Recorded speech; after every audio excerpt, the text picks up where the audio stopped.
Time to bring in our man about Rio via Cisco telepresence, David Aldridge, with us for a look ahead of the quarterfinals and beyond. And DA, the U.S. heads into the elimination portion of the tournament after 3 straight wins. Most would agree were underwhelming.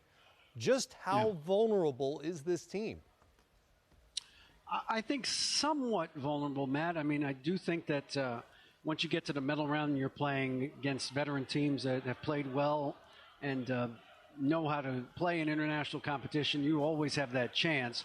The good news for the U.S. team, I think, is that they know that they haven't played well. I mean, DeMarcus Cousins said we haven't played that well the last 3 games today at practice. So they know that, and they think that they have another gear they can get to. The question is, can they get to it in time? I mean, they've talked for almost a week now about the need to communicate better on defense, and they simplified a few things, I was told, in practice to try and improve their defensive coverages, and we'll see how that works against the veteran Argentina team. From a talent standpoint, the U.S. still has the most talent by far of anybody that's left in the field, but from a continuity, chemistry, experience standpoint, they're probably not in the top 2 or 3, and they're going to have to figure out a way quickly to kind of improve that defensive performance if they're going to win the gold medal. And I think they will, but they have to do it.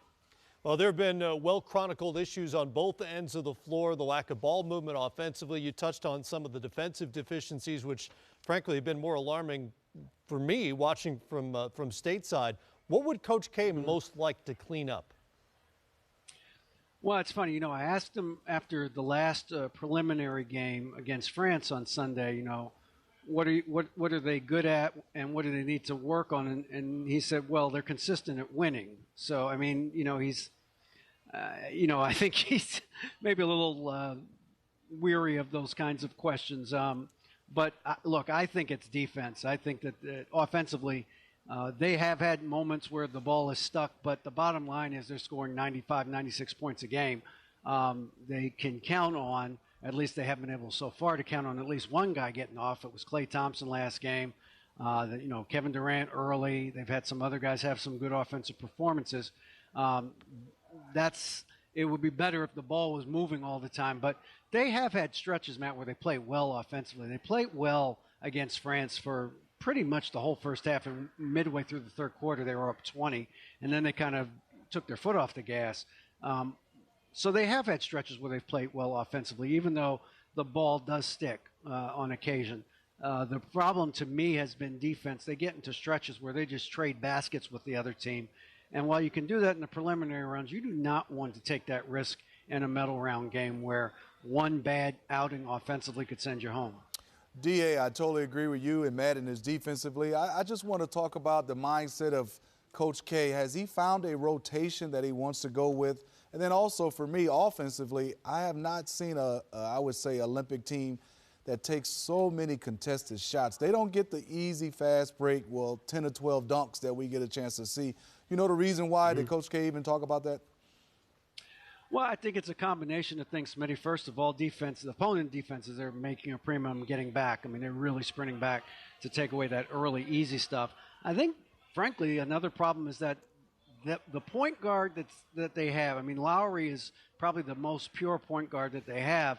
Kyrie, as we know, is a terrific scoring point guard, but in terms of getting people into the offense and getting people open shots, that's not really, at this point of his career, what his strength is. So I think that they don't have on the roster that kind of LeBron type, if not LeBron, player that can handle the ball and kind of get them into their offense. So the ball does tend to, again, you have those moments where the ball sticks. It doesn't stick all the time.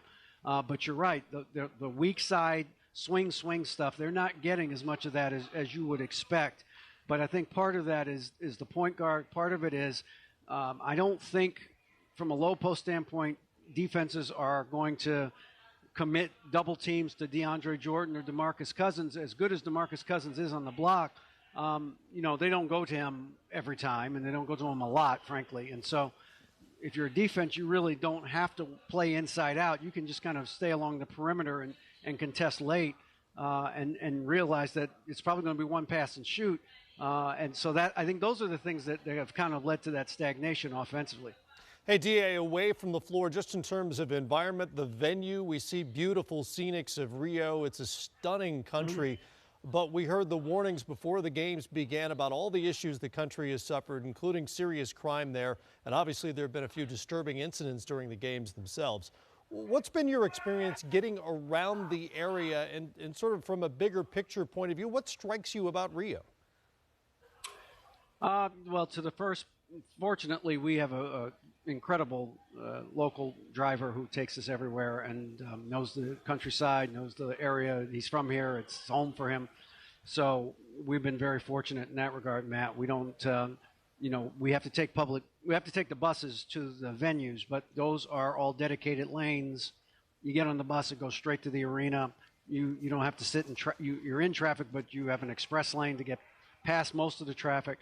So that part hasn't been bad at all. On the ground, I haven't had any problems at all, to be honest with you. I mean, it's been fine. I think to me, Rio is like any major city. There are places that you probably shouldn't go late at night, and then you try to avoid those places, and you try to travel in groups and don't spend a lot of time by yourself, and maybe stay close to the hotels. But where we're staying, it's been fine. Haven't any problems in the areas where we've traveled here and downtown. It hasn't been a problem.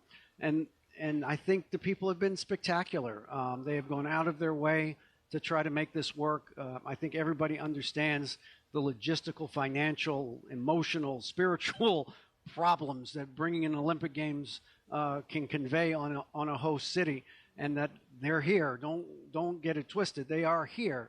But the people who are living here and who are working these games, the local people are really going out of their way and really making an effort to make this work. And from that standpoint, it's been very easy to navigate and to get around.